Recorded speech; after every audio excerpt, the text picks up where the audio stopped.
नमस्कार, मी मनीषा बोरसे. जनवार्ता बातमीपत्रात आपले स्वागत आहे. पाहूयात पुण्यातील विशेष घडामोडी.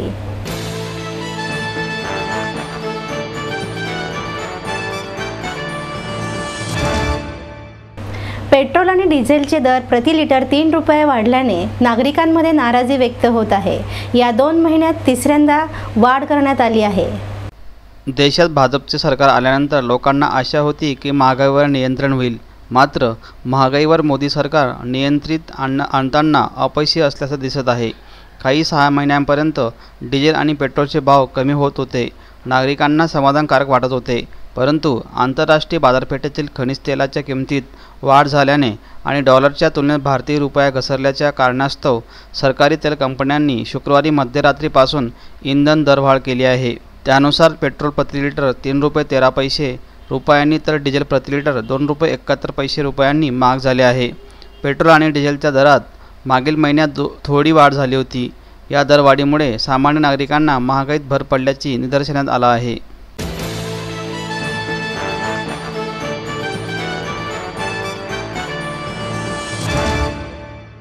ज्येष्ठ अभिनेते अमिताभ बच्चन यांच्यावर चित्रित झालेल्या नव्या आणि जुन्या गाण्यांची सदाबहार मेजवानी पुणेकरांना अनुभवायला आली.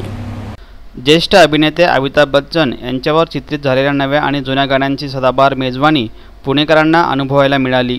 सिम्फनी इन्फिनिटी नाईट संस्थेतर्फे बालगंधर्व नाट्य मंदिरात सिलसिला अमिताभ या 18 तास नॉनस्टॉप चालणाऱ्या 151 गाण्यांचा समावेश असलेला कार्यक्रमाचे आयोजन करण्यात आले होते.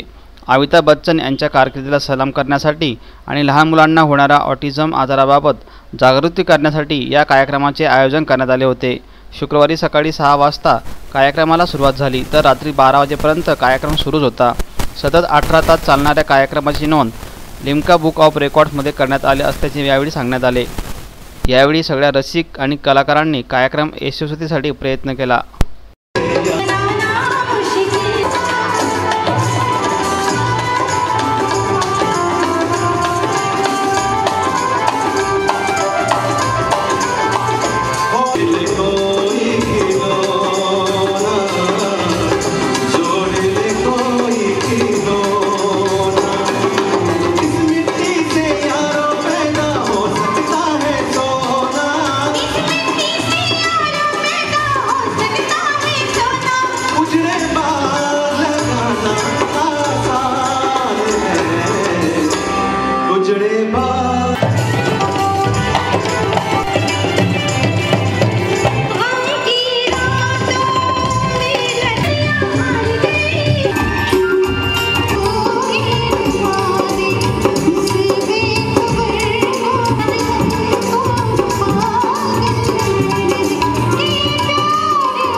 आपलं स्वप्न, आपलं मन, आपलं स्वतःचं घर हेच खरं धन.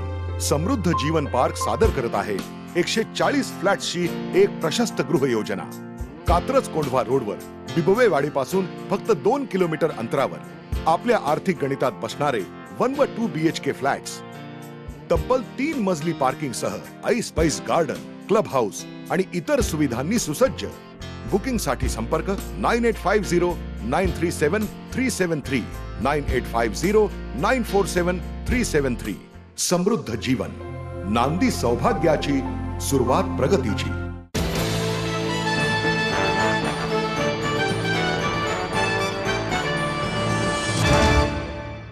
पुणे बारतर्फे पालकमंत्री गिरीश बापट यांचा सत्कार करण्यात आला.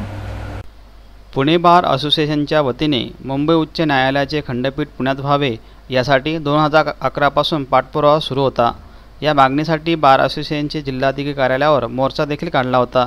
यात पालकमंत्री गिरीश बापट यांचा मोठ्या प्रमाणावर सहभाग होता. त्यांनी त्यावेळीपासून आजपर्यंत विधिमंडळात हा प्रश्न उपस्थित केला. त्यांच्या पाठपुरावा आणि बार असोसिएशनच्या मागणी यांच्यामुळे शासनाने खंडपीठ स्थापनेस मंजुरी दिली आहे. यासाठी पुणे बार असोसिएशनच्या वतीने पालकमंत्री गिरीश बापट यांचा सत्कार करण्यात आला. यावेळी स्थायी विधितज्ञ ॲडव्होकेट SK जैन, बार असोसिएशनचे अध्यक्ष ॲडव्होकेट शिरीष शेडगे, उपाध्यक्ष ॲडव्होकेट हेरंब गाणू, ॲडव्होकेट योगेश पवार, सचिव ॲडव्होकेट राहुल झेंडे, ॲडव्होकेट सुहास फरांडे उपस्थित होते. यावेळी मंत्री बापट यांनी खंडपीठाची गरज पुण्यात का होती या विषयावर मार्गदर्शन केलं. मुख्यमंत्र्यांना फोन केला, माझ्या देवीच्या स्वभावामुळे थोडा रागवून केला, त्याच्यामुळे उद्या काही येत नाही वगैरे वापरले, तुम्ही काही काळजी करू नका. तसं मी वकील साहेबांना म्हटलोय. पण दुसऱ्या दिवशी आमच्याकडे काही वेळेला आयत्या वेळेचे विषय येतात की त्याची तातडी असेल आणि तातडी होती असं कोल्हापूरचे लोक म्हणत होते. मग मी लगेच कॅबिनेटमध्ये बोललो आणि मुख्यमंत्र्यांच्या जवळ जाऊन त्यांना सांगितलं की तुम्हाला एकट्या कोल्हापूरला करता येणार नाही, नाहीतर मला पुण्यामध्ये जाता येणार नाही. त्यांचे माझे पण खूप मैत्रीचे संबंध असल्यामुळे खूप आग्रही होतो. मी त्यांना असं म्हटलं की सरकार म्हणून आपलं जे काम आहे ते आपण केलं पाहिजे. याच्या उपर जो न्यायमूर्तींकडे निर्णय आहे त्याला विनंती करू, पण बाकीचं काम न्यायमूर्तींनी करायचं.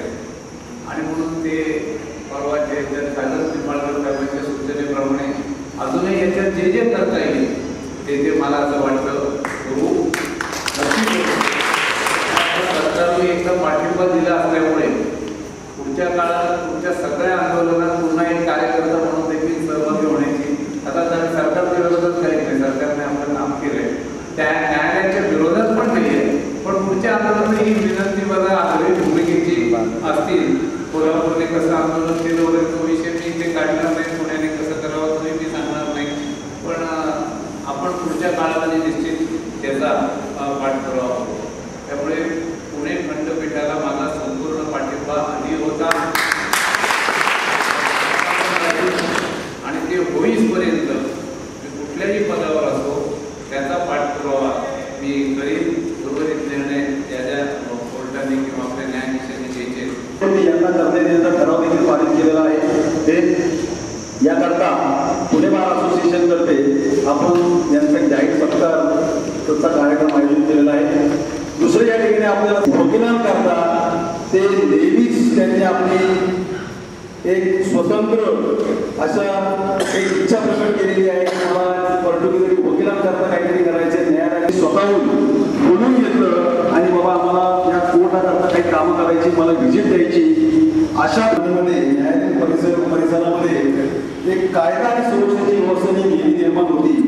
कारण या ठिकाणी सत्र न्यायालय अनेक आहेत, फौजदारी न्यायालय अनेक आहेत. या ठिकाणी मोठमोठे गुन्हेगार येतात, गुन्हेगारी टोळ्यांच्या संबंधित लोके या ठिकाणी येतात आणि त्यामुळे नेहमी कायदा सुरक्षेचा प्रश्न निर्माण होतो.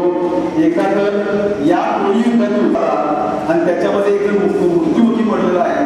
त्याबाबत वेळोवेळी विनंती केल्यानंतर काही पोलीस अधिकारी व पोलीस यांची नियुक्ती या ठिकाणी करण्याचे ठरले आणि जेवढे पोलीस नियुक्त केले त्यापेक्षा कमी पोलिसांची या ठिकाणी नियुक्ती केली जाते.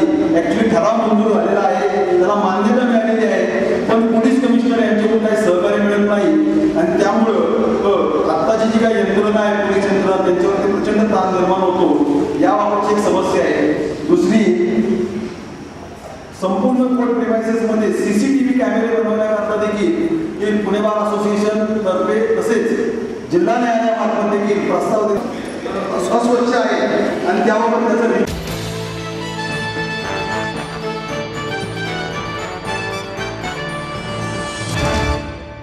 पुणे पत्रकार संघाच्या ग्रंथालयातील सर्व पुस्तके सभासदांना ऑनलाईन पाहता येतील. ऑनलाईन प्रणालीचे उद्घाटन करण्यात आले.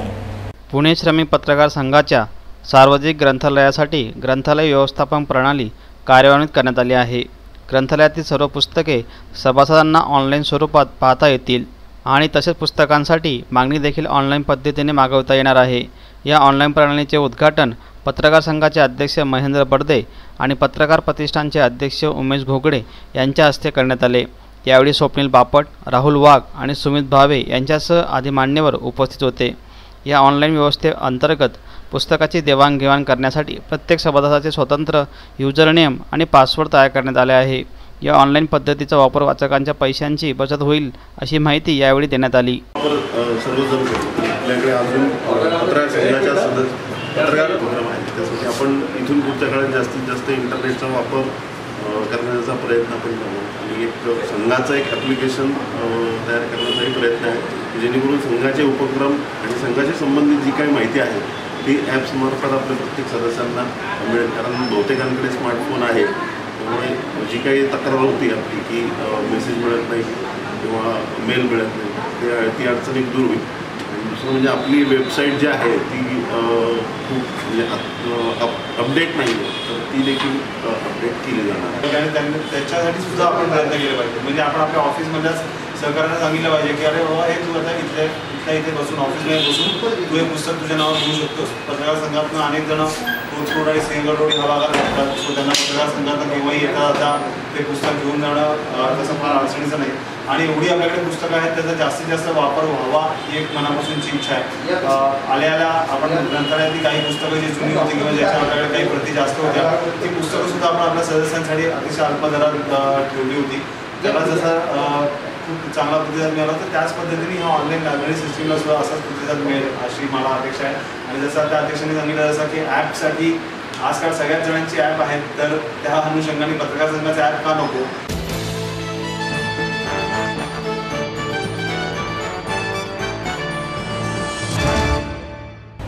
शिवधनुष्य प्रतिष्ठानतर्फे शिवराज्याभिषेक दिनानिमित्त पायी पालखी सोहळ्याचे आयोजन करण्यात येणार आहे. शिवधनुष्य प्रतिष्ठान आणि शिवाजी महाराज पालखी सोहळा समिती यांच्यातर्फे शिवराज्याभिषेक दिनानिमित्त पायी पालखी सोहळ्याचे आयोजन करण्यात आले आहे. रविवार दिनांक 24 मे रोजी शिवनेरी किल्ल्यापासून ही यात्रेला प्रारंभ होईल. यात्रेचा समारोप रायगडावर 6 जूनला होणार आहे. 265 किलोमीटर अंतर पायी चालणारे हे दुसरे वर्ष आहे अशी माहिती पत्रकार परिषदेच्या वेळीच देण्यात आली. यावेळी शिवधनुष्य प्रतिष्ठानचे अध्यक्ष विनायक कालेकर, नितीन हेंद्रे, शहीरदादा पासलकर, पराग मते, अमित शेठ गायकवाड यांच्यासह आदी कार्यकर्ते उपस्थित होते. या पालखी सोहळ्यामध्ये लहानांपासून तर ज्येष्ठ नागरिक, महिला, पुरुषांचा मोठ्या प्रमाणावर सहभाग असणार आहे. पत्रकार परिषदेच्या वेळीस 32 किलो वजनाची पितळाची शिवाजी महाराजांची मूर्ती पालखी सोहळ्यासाठी पराग मते यांनी प्रतिष्ठानला भेट दिली आहे. अशा परिस्थितीमध्ये ही सगळी लोक, या सगळ्या संस्था, या संघटना वेगवेगळ्या क्षेत्रात कार्यरत असतात आहेत, पण तरी त्यांना ह्या एक 14 दिवसाचा हा पूर्ण एक प्लॅटफॉर्म तयार होतो की ज्याच्यामध्ये ही सगळी लोक एकत्रितरित्या येतील, त्यांचे विचार मांडतील. विचारांमध्ये तर भयंकर तफावत आहे. शिवाजी महाराजांचे नाव घेतल्यानंतरच विचारांमध्ये भरपूर तफावत निर्माण होते. आणि अशा परिस्थितीमध्ये जे तरुण वर्ग आहे तो तरुण वर्ग कधीतरी भरकटतो, कधीतरी ह्या विचारांनी जातो, कधीतरी त्या विचारांनी जातो, पण नंतर त्याला असं कळतं की नकोच, ह्या भानगडीतच पडायला नको आपण. पण खरं काय, शिवाजी महाराजांचं मॅनेजमेंट कसं होतं, शिवाजी महाराजांच्या त्यावेळेसच्या योजना काय होत्या समाजासाठी, त्यावेळेस त्यांनी जनतेसाठी केलं काय, म्हणजे नुसतं शिवकार्य म्हणून शिवकार्य करणाऱ्या लोकांच्या जी तरुण पिढी, त्या पिढीला मी त्यांच्यातलाच आहे. त्यामुळं मला जे जाणवलं त्या पद्धतीने हा सोहळा आम्ही सगळ्यांनी मिळून एक तयार केला. आणि त्याच्यातनं जे जाणवलं ते जाणवलं असं की हे सगळ्या तरुण वर्गाला आहे ना एका सर्टन एज नंतरनं ह्या शिवकार्यामध्ये अजिबात इच्छा नसते. पण तसं पाहायला गेलं तर शिवकार्य म्हणजे खरं समाजकारण आणि राजकारण हे दोन्ही जेव्हा एकत्र येतात तेव्हाच खरं शिवकार्य करतात. आज एकतर शिवकार्य करणारी लोक राजकारणाकडे तरी वळतात, नाहीतर ते पूर्ण आहे ना अलिप्त होतात, कारण की त्यांना ह्या गोष्टीत इंटरेस्टच राहत नाही. 1.5 वर्षापूर्वी त्यांनी ही कल्पना माझ्यासमोर मांडली की मला पायी पालखी सोहळा महाराजांचा चालू करायचा, आणि ती कल्पना आम्हाला आवडली आणि आम्ही हा निर्णय घेतला की आम्ही त्यांना जसं 32 सोन्याच्या पानाचं सिंहासन होतं तसं म्हणलं आपण 32 सोळ्याची एक पितळाची मूर्ती त्यांना आपण भेट म्हणून आपण देऊयात या सोहळ्याच्या निमित्ताने. जसं त्यांनी सांगितलं की आजच्या युवा पिढीच्या बाबतीतली माहिती, युवा पिढीच्या बाबतीतली माहिती त्यांनी जी सांगितली ती अगदी बरोबर आहे. आजकाल आपण सगळे गुरफटले गेलो आहोत, जास्ती करून आपल्या माना खालीच असतात, मानावरच्या ऐवजी आपल्या मोबाईलमध्येच माना असतात. बोटं जे आहेत आपली ते आजकाल मोबाईलवर अडकलेली आहेत. आणि संपूर्ण महाराष्ट्राचं मी कधी कधी मी माझा एक स्वतःचा अनुभव तुम्हाला सांगतो की परदेशातनं कधी मला फोन आला की ते लोक सुद्धा विचारतात की हाऊ इज अ डे, तर मलाही उत्तर देता येत नाही. ते म्हणतात की सनी आहे का काय, सूर्यप्रकाश आहे का. तर आपण AC गाडीमध्ये आपल्याला हे पण माहीत नाही की आता बाहेर किती कडक ऊन आहे. म्हणजे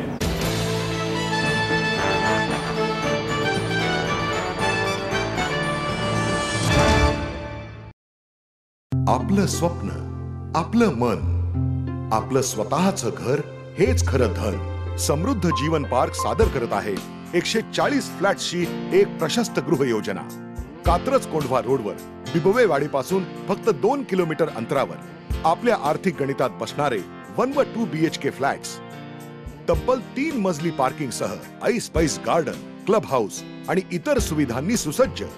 बुकिंग साठी संपर्क 9850 937 373 9850 947 373.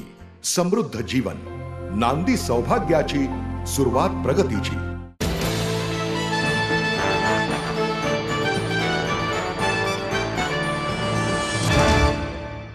पुणे शहरात तिसऱ्या दिवशीही पावसाची हजेरी. यावर्षी मान्सूनचा प्रभाव महाराष्ट्रासह देशातील विविध भागात सरासरी 100%पेक्षा जास्त असणार आहे.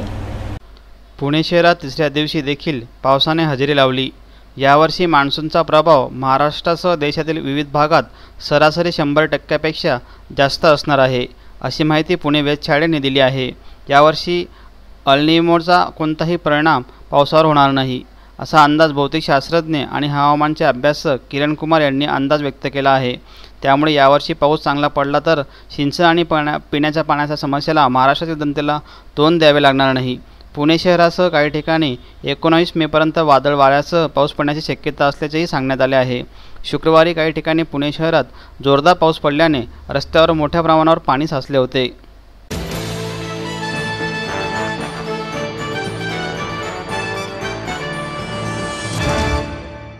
विद्यार्थ्यांनी काढलेल्या फोटोचे प्रदर्शन बालगंधर्व सभागृहात भरवण्यात आले होते. छायाचित्रणाच्या क्षेत्रात काळाबरोबरच अनेक बदल झालेत. डिजिटल फोटोग्राफीचे पदार्पण नवीन झालं आहे. डिजिटल फोटोग्राफीबरोबरच कार्यशाळा घेण्याचा मानस आम्ही केलेला होता, अशी माहिती सागर गोटखिंडीकर यांनी दिली. ॲक्विलस फोटोग्राफी स्कूलच्या विद्यार्थ्यांनी काढलेल्या छायाचित्रांचे प्रदर्शन बालगंधर्व कलादालनात भरवण्यात आले होते. मुंबईतील विख्यात छायाचित्रकार संजू आग्ने यांच्या हस्ते या प्रदर्शनाचे उद्घाटन करण्यात आले. ऑटोमोबाईल आणि ॲडव्हर्टायझिंग फोटोग्राफी यावर आग्ने यांचे प्रभुत्व आहे. 9 विद्यार्थ्यांनी 150हून अधिक छायाचित्र या प्रदर्शनात मांडली होती. Portrait, outdoor photography, landscape, product food अशा विविध प्रकारचे छायाचित्र या प्रदर्शनात मांडली होती. प्रदर्शनाविषयी सागर खिंडीकर यांनी पत्रकारांशी संवाद साधला.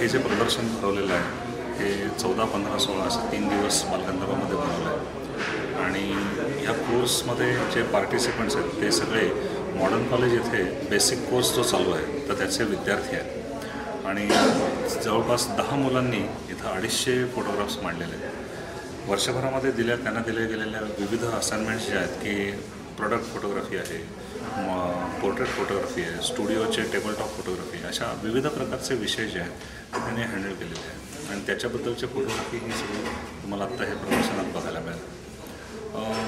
खरं बघायला गेलं तर माझाही कधी माझ्या या विषयावर या गोष्टीवर विश्वास बसत नाही की एक 6 महिन्यापूर्वी 8 महिन्यापूर्वी ह्याच मुलांना कॅमेरा पण हातात धरता येत नव्हता. आणि आता हे रिझल्ट पाहिल्यानंतर माझ्यावर विश्वास बसत नाही की एवढी मेहनत मुलांनी घेतलेली आहे आणि त्याचं यश निश्चित आहे. कालपासनं खूप लोकांनी बघितलं, खूप लोक मोठी येऊन वाखाणून गेलेत की अरे नाही, हे वर्षभराचं काम वाटत नाही, जबरदस्त परफॉर्मन्स आहे. काल या प्रदर्शनाचं उद्घाटन श्री संजीव आंगडे म्हणून जे फोटोग्राफर आहेत, मुंबईचे कार फोटोग्राफर आहेत फेमस, ते आले होते. आणि त्यांनी पण ही गोष्ट खूप प्रामुख्याने दाखवली की एवढ्या कमी वयामध्ये पण आणि कमी वेळेमध्ये पण एवढं सक्सेस मिळवणं किंवा एवढं प्रभुत्व मिळवणं हे शक्य नाही होतं. आणि ते पण खूप अचंबित झाले होते या गोष्टी.